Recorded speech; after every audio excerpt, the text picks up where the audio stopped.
როდესაც აქციის მონაწილეები რაიმე ფოტოებს ვდებთ და აი ამ კიბეების მიმდებარე ტერიტორიაზე ვდგავართ, დავინტერესდი რამდენიმე ადამიანით, რომელიც წერდა ესე უსაშველოდ, თუნდაც ჩვენი მისამართით, რომ ჩვენ ვართ უსამშობლოები.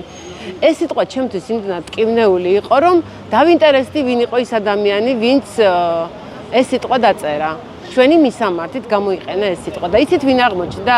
საფრანგეთში სამკურნალოდ წასული ადამიანები და ამიტომ თავი შევიკავე შემდეგ მათთან რაიმე ტიპის ან დიალოგზე, ან ტელეფონით საუბარზე, ან ასე შემდეგ. ამით რისი თქმა მინდა. ვისაც ვინმე ყავთ ახლობელი საფრანგეთში, კითხეთ რამდენი ადამიანი მკურნალობს მხოლოდ საფრანგეთში. კითხეთ რამდენმა ადამიანმა გადაარჩინა თავისი დედა, თავისი მამა, თავისი შვილი, სიცოცხლე რამდენ ადამიანს გადაურჩინა.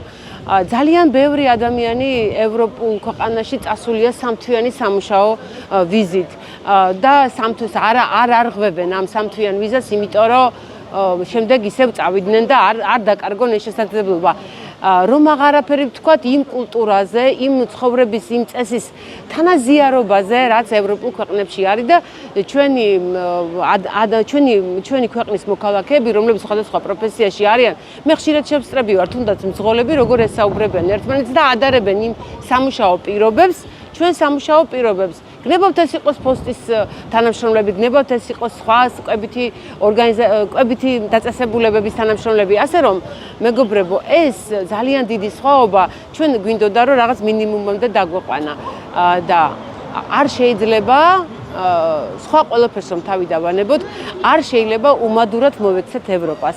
მეგობრებო, ქუთაისში ნებისმიერი ავტობუსი, ნებისმიერი სკვერი, რაიმე თუ კი გაკეთებულა, ყველაფერს ევროკავშირის დროშა და ევროკავშირის ნიშანი აქვს დადებული და ცოტა უმადურები ხომ არ უნდა ვიყოთ იმ სიკეთები, რომლებიც მივიღეთ, რომ ეს ასე უცებ გადავყაროთ და აღარაფერს ვამბობ ქუთაისის აეროპორტზე, რომლის დახურვაზე რუსეთი ძალიან დიდი ხანია ოცნებობს.